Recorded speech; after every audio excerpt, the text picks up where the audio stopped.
অনেকে আমাকে বলো বা কমেন্ট করো যে দিদি কেকের ভিডিও শেয়ার করতে পারো। দেখো আমি আজকে একটা চকলেট কেকের ভিডিও তোমাদের শেয়ার করছি।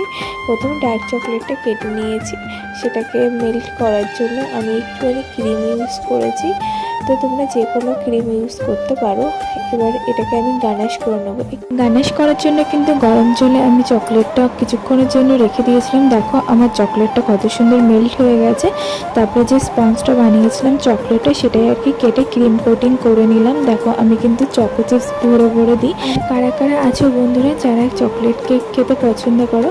আর তোমরা ভেবো না যে আমি দিনের বেলা কেন মশারি টানিয়ে রেখেছি। অ্যাকচুয়ালি আমি রাত্রেবেলা কাজগুলো করি।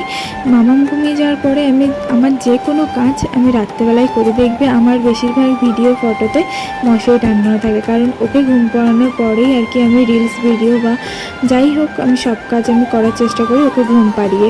কারণ ও থাকলে আমার কিছুই করতে